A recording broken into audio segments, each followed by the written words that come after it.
അപ്പോഴേ ഇന്നത്തെ പരിപാടി എന്താണെന്ന് വെച്ചാൽ വൈകുന്നേരം ചായക്കൊക്കെ കഴിക്കാൻ പറ്റുന്ന ഒരു ഈസി ആയിട്ടുള്ളൊരു സ്നാക്കാണ്. ഞാൻ സവോള കുനുകുനാന്ന് അരിഞ്ഞെടുക്കുന്നുണ്ട്. കുറച്ച് കഴിയുമ്പോൾ ഞാൻ ക്യാമറയുടെ ഫ്രണ്ടിൽ നിന്ന് മാറും, കാരണം എൻ്റെ കണ്ണെരിഞ്ഞിട്ടാണ് കേട്ടോ ഗൈസ്.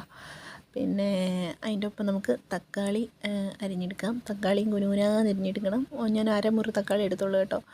പിന്നെ ഇത് നിങ്ങൾക്ക് ദുബായിലുള്ളവർക്ക് വലിയ കുബൂസ് കിട്ടുമല്ലോ, അപ്പോൾ അത് വെച്ച് ചെയ്യാം. അല്ലെങ്കിൽ ഇപ്പം നാട്ടിലുള്ളവരൊക്കെ ആണെങ്കിൽ നാട്ടിൽ കുബൂസ് കിട്ടൂലെന്നല്ല ഞാൻ പറയുന്നത്, ചപ്പാത്തി പൊറോട്ടയൊക്കെ വെച്ച് ട്രൈ ചെയ്യാം. നാട്ടിൽ ചെറിയ കുബൂസേ ഞാൻ കണ്ടിട്ടുള്ളൂ, അതുകൊണ്ടാണ് കേട്ടോ. അപ്പം ഞാൻ തക്കാളി സവോളയെല്ലാം ഇട്ടിട്ട് പിന്നെ കുരുമുളക് പൊടിയും കുറച്ച് ഉപ്പും കൂടി ഇട്ട് മുട്ട നല്ലപോലെ അടിച്ചെടുത്തു.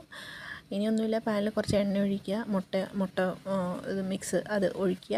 എന്നിട്ട് കുബൂസ് അപ്പം തന്നെ അതിനകത്തിട്ട് ഇടണം, എന്നാലേ അതിനകത്തേക്ക് പേസ്റ്റ് ആയ പോലെ കിട്ടത്തുള്ളൂ, ഒട്ടിപ്പിടിച്ച് കിട്ടത്തുള്ളൂ. അപ്പോൾ അത്രയേ ഉള്ളൂ, ജസ്റ്റ് ഒന്ന് ചൂടായാൽ മതി, മുട്ട വേവുന്ന ഒരു ടൈം അത്രയേ ഉള്ളൂ. അപ്പോൾ ആ സംഭവം റെഡി ആയിട്ടുണ്ട്. നല്ല ടേസ്റ്റ് ആട്ടോ കഴിക്കാനായിട്ട്. ഞാൻ ഇതിനകത്തേക്ക് നിങ്ങൾക്ക് സോസ് ഇടാം. ഞാൻ ടൊമാറ്റോ ചില്ലി മിക്സ് ആയിട്ടുള്ള സോസാണ് യൂസ് ചെയ്തേക്കുന്നത്. അപ്പോൾ തേച്ച് പിടിപ്പിച്ച് നല്ലപോലെ റോളാക്കിയിട്ട് നമുക്ക് കട്ട് ചെയ്യാം. ചായക്കൊക്കെ കഴിക്കാൻ നല്ല ടേസ്റ്റാണ്. വൈകുന്നേരം വിശപ്പും മാറും, അന്ന് ടേസ്റ്റും ഉണ്ട്. അപ്പോൾ ട്രൈ ചെയ്തിട്ട് ഓക്കെ, ബൈ.